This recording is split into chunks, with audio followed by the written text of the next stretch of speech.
امریکہ مشرق وسطی میں امن و امان چاہتا ہے۔ ڈونلڈ ٹرمپ کا حماس سے تمام یرغمالی کو رہا کرنے کا مطالبہ۔ غزہ میں امن بحال ہونا چاہیے۔ امریکی صدر ڈونلڈ ٹرمپ کا خلیج تعاون کونسل اجلاس سے خطاب۔ کہا خطے میں کشیدگی پھیلانے والے چھوٹے گروپوں سے نمٹنا ہوگا، فضول پروکسی وار کا خاتمہ کرنا ہوگا۔ ایران کے ساتھ بھی ڈیل کرنے کی خواہش کی ہے۔ شام سے تمام پابندیاں اٹھا لیں۔ خلیجی ممالک نے ہمیشہ امن کے لیے کام کیا۔ پاکستان اور بھارت کے درمیان جنگ بندی کا خیر مقدم کرتے ہیں۔ سعودی ولی عہد شہزادہ محمد بن سلمان کا خلیج تعاون کونسل اجلاس سے خطاب۔ دونوں ممالک کے مسائل کے حل کے لیے مذاکرات کا خیر مقدم کریں گے۔ شام حکومت امن و امان کے لیے کام کرے۔ امن کے لیے امریکی صدر کی کوششیں قابل تعریف ہیں۔ پاک فوج نے دشمن کی جارحیت کا بھرپور جواب دیا۔ پوری قوم بھارت کے خلاف جیت کا جشن منا رہی ہے۔ سینئر وزیر سندھ شرجیل میمن کی میڈیا سے گفتگو۔ کہا پاکستان کا دفاع مضبوط ہاتھوں میں ہے۔ دہشت گردوں اور بھارت کے مفادات مشترکہ ہیں۔ بھارت جنگ مسلط کرنا چاہتا تھا جس کا منہ توڑ جواب دیا گیا۔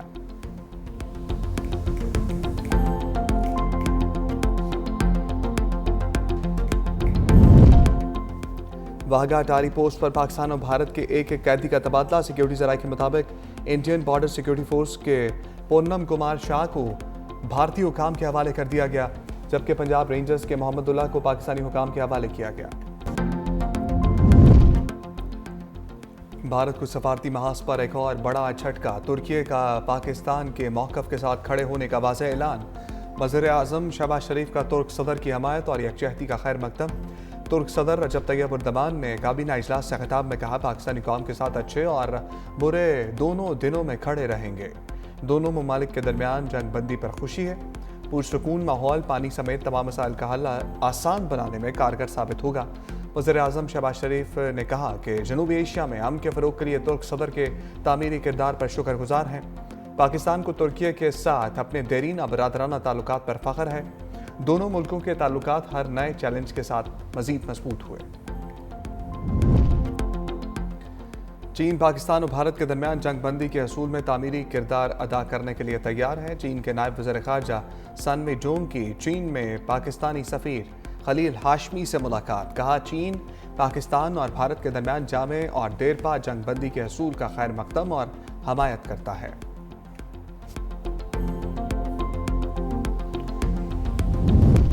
پاکستان کو آئی ایم ایف کی دوسری قسط موصول ہو گئی۔ اسٹیٹ بینک کے مطابق آئی ایم ایف نے پاکستان کو 1 ارب 2 کروڑ 30 لاکھ ڈالر منتقل کر دیے۔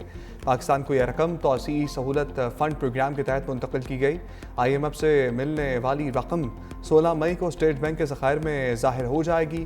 رقم کی پاکستان کو منتقلی سے زر مبادلہ کے ذخائر 1 ارب ڈالر سے زائد بڑھنے کا امکان ہے۔ ماہرین کے مطابق قسط موصول ہونے سے روپے پر دباؤ میں کمی آئے گی۔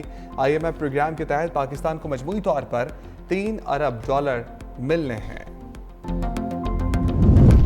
وزیر اعلیٰ سندھ مراد علی شاہ کی زیر صدارت محکمہ خزانہ کا اجلاس۔ سندھ حکومت نے نئے مالی سال میں کراچی میں شاہراہ بھٹو مکمل کر کے بندرگاہ سے منسلک کرنے کا منصوبہ تیار کر لیا۔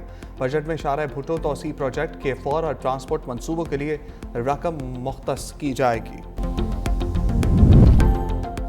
اور کراچی کے بعد لاہور میں بھی ڈمپر موت بانٹنے لگے۔ باغبان پورہ میں 5 افراد جاں بحق، 2 کمسن طالبات بھی شامل۔ آخری منٹ سٹاپ کے قریب بے قابو ڈمپر 3 رکشوں اور موٹر سائیکل کو روندتے ہوئے الجھ گیا۔ خوفناک حادثے میں 3 افراد زخمی بھی ہوئے۔ لاشوں اور زخمیوں کو شالامار اسپتال منتقل کر دیا گیا۔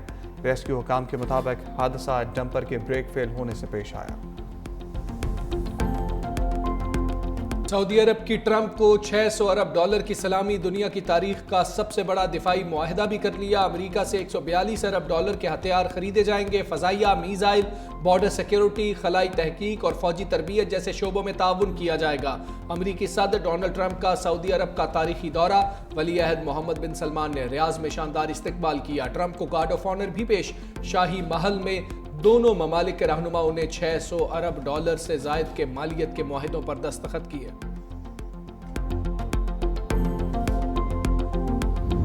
امریکی صدر کا پاک بھارت جنگ بندی کے بعد نیا پلان، دونوں رہنماؤں کو ایک ساتھ ڈنر کروانے کی خواہش کا اظہار۔ ریاض میں سعودی امریکی سرمایہ کاری فورم سے خطاب میں کہا کہ تاریخی جنگ بندی کروا کر لاکھوں لوگوں کی زندگیاں بچائی ہیں۔ امید ہے سعودی عرب اسرائیل کو تسلیم کر لے گا۔ خواہش ہے سعودی عرب ابراہم معاہدے کا حصہ بن جائے۔ شام، لبنان، غزہ، عراق اور یمن میں خراب صورتحال کا ذمہ دار ایران کو قرار دے دیا۔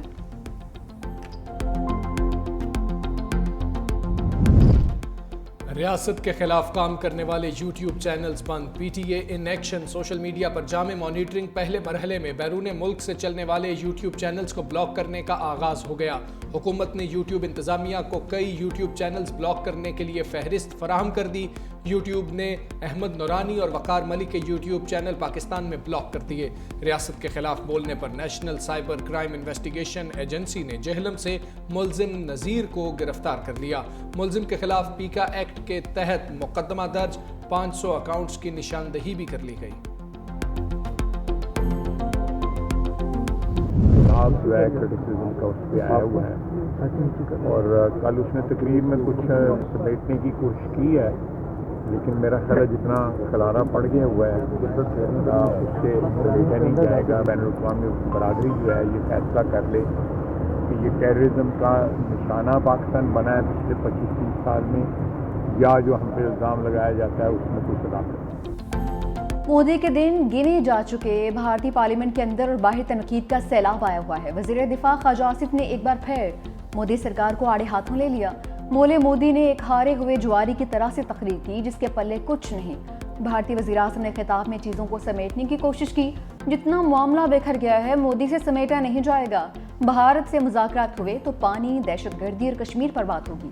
بھارت انٹرنیشنل دہشت گرد ہے، دنیا اب خود فیصلہ کرے۔ پاکستان 25 سال سے دہشت گردی کا نشانہ بنا ہے، الزام بھی ہمارے اوپر لگایا جا رہا ہے۔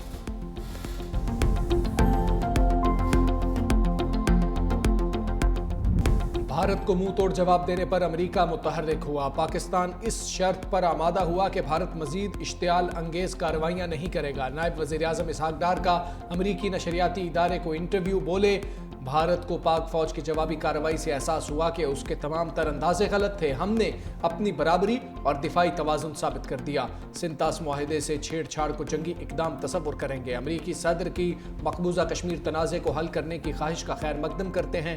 وزیر اطلاعات عطا تارڑ کا بھی غیر ملکی میڈیا کو انٹرویو، بولے بھارت نے پانی روکا، نہ اس کے پاس روکنے کی صلاحیت ہے۔ جنگ بندی مختلف ممالک کی سفارتی کوششوں کا نتیجہ ہے۔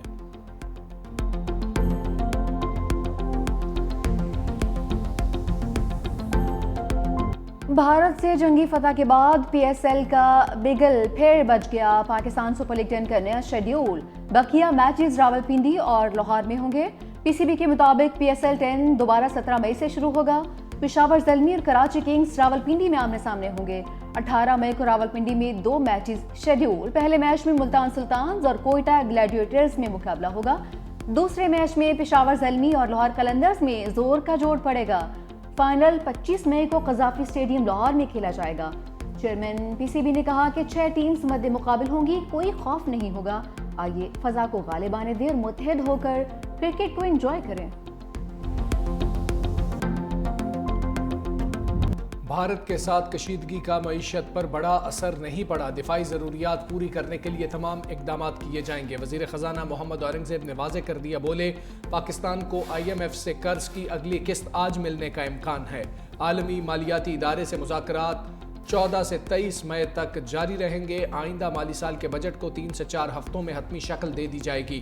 پانی کو ہتھیار کے طور پر استعمال نہیں کرنا چاہیے۔ بھارت کو یک طرفہ معطل سنتاس معاہدہ بحال کرنا ہوگا۔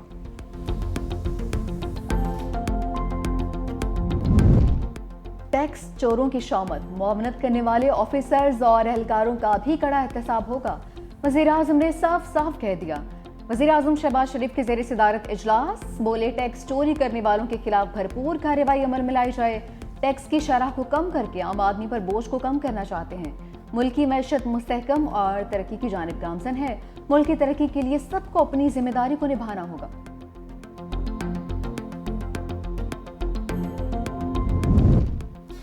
وزیر اعلیٰ پنجاب مریم نواز کے لاہور کے مختلف علاقوں کے دورے، لاہور ڈیولپمنٹ پلان کے تحت مختلف زونز کا معائنہ، پروجیکٹ دیکھتے دیکھتے سبزی کی دکان پر پہنچ گئیں، سبزیوں کے ریٹ پوچھے، دکان پر سرکاری نرخ نامہ بھی چیک کیا۔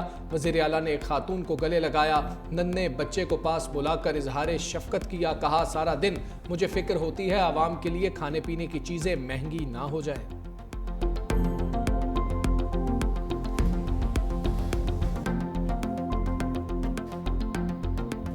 ہم ہیں اور ہم رہیں گے، پاک فضائیہ دشمن کا مقابلہ کرنے کے لیے ہر وقت تیار۔ شیر دل فلم کا پرومو جاری، پاکستان ایئر فورس کے شاہینوں کی کمال مہارت اور سخت ٹریننگ فلم کا حصہ۔ فلم ہفتے کی رات 10:03 پر 365 نیوز پر نشر کی جائے گی۔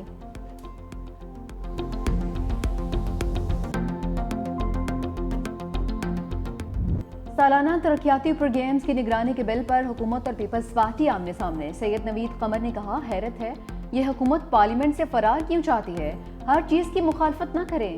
سید آغا رفیع اللہ نے کہا کہ بل کو کمیٹی میں بھیجا جائے تاکہ اس پر بات ہو سکے۔